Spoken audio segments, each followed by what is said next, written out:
Welcome to Storywave.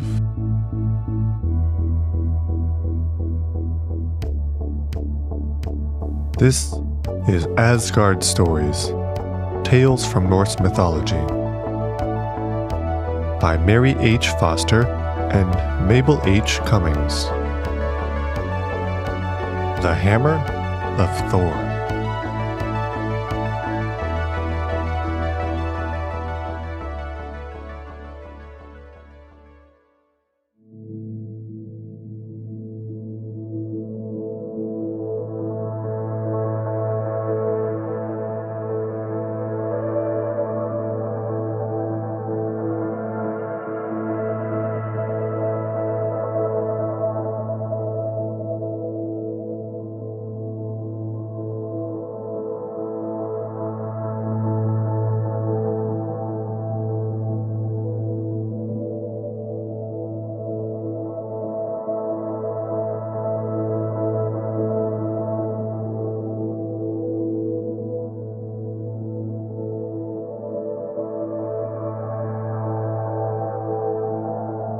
Sif was the wife of mighty Thor, the thunder god, and she was very proud of her beautiful golden hair, which she combed and braided with great care.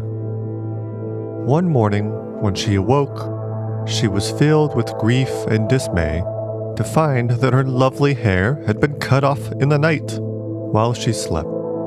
Her husband happened to be away that day, but when he came home late at night, Sif was careful to keep out of his sight. She felt so ashamed of her shorn head.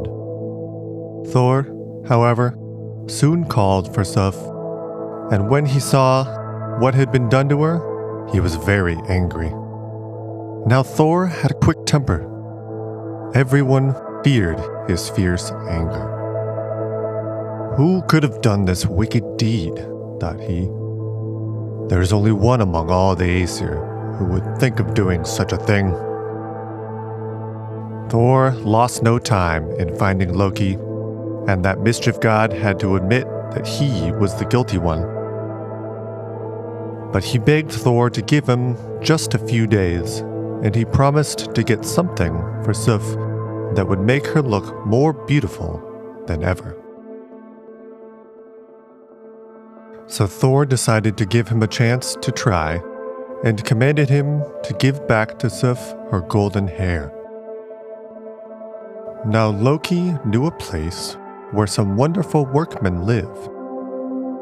So he went off as fast as he could go to Niflheim, the home of the dwarfs, under the earth, and asked one of them to make quickly some golden hair for Sif. Besides this, he asked for 2 gifts to carry to the gods Odin and Frey, so that they might be on his side if Thor should bring his complaint before the Aesir.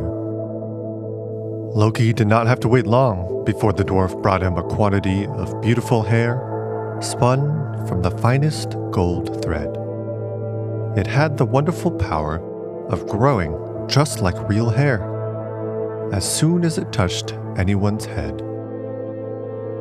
Besides this, there was a spear for Odin, which never missed its aim, no matter how far it was thrown. And for Frey, a ship that could sail through the air as well as the sea. Although it was large enough to hold all the gods and their horses, it could be folded so that it was small enough to put in one's pocket. Loki was greatly pleased with these wonderful presents, and declared that this dwarf must be the most skillful workman of them all. Now it happened that another dwarf, named Brock, heard him say this, and he told Loki that he was sure he and his brother could make more wonderful things than these. Loki did not believe that could be done, but he told Brock to try his skill. The Aesir should judge between them, and the one who should fail in the trial must lose his head. Then Brock called his brother, Sindri, and they set to work at once. They first built a great fire. Sindri threw into it a lump of gold. Then he told Brock to blow the bellows while he went out, and be sure not to stop blowing until he should come back. Brock thought this an easy task, but his brother had not long been gone when a huge fly came in and buzzed about his face and bothered him so that he could hardly keep on blowing. Still, he was able to finish his work so that when Sindri came back, they took out of the fire an enormous wild boar, which gave out light and could travel through the air with wonderful speed. On the second day, Sindri threw another lump of gold into the fire and left his brother to blow the bellows. Again, the buzzing, stinging fly came and was even more troublesome than before. But Brock tried very hard to be patient and was able to bear it without stopping his work until Sindri returned. Then they took from the fire a magic ring of gold, from which 8 new rings fell off every week. The third day, a lump of iron was put into the fire, and Brock was again left alone. In came the cruel fly. Have you guessed that it was really that mischief maker Loki? He bit the poor little dwarf so hard on the forehead that the blood ran down into his eyes and blinded him so that he could no longer see to do his work. Poor Brock had to stop just before Sindri came home, but not before the hammer which they were making in the fire was nearly finished. Only the handle came out rather too short. This magic hammer was named Mjolnir.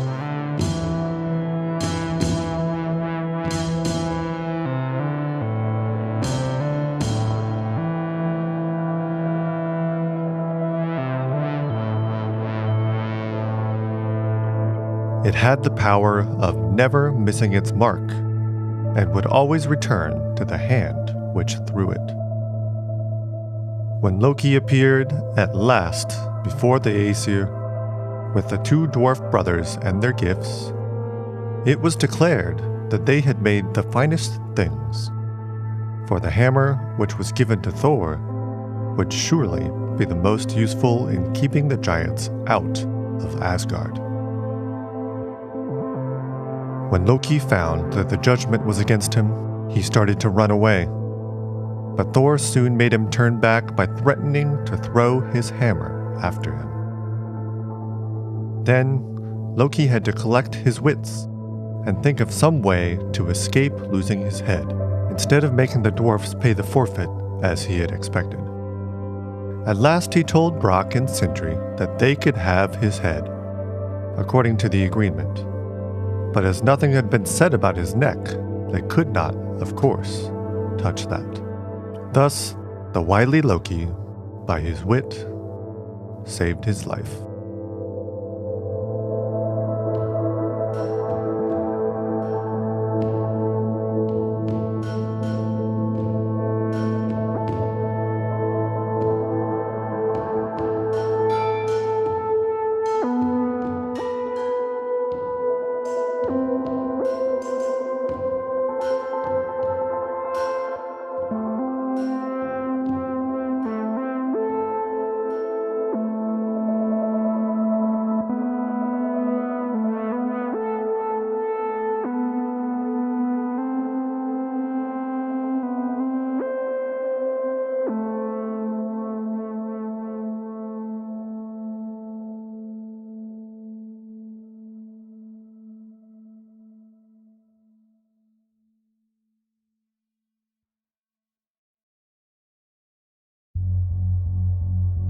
Thanks for listening to another episode of Storywave.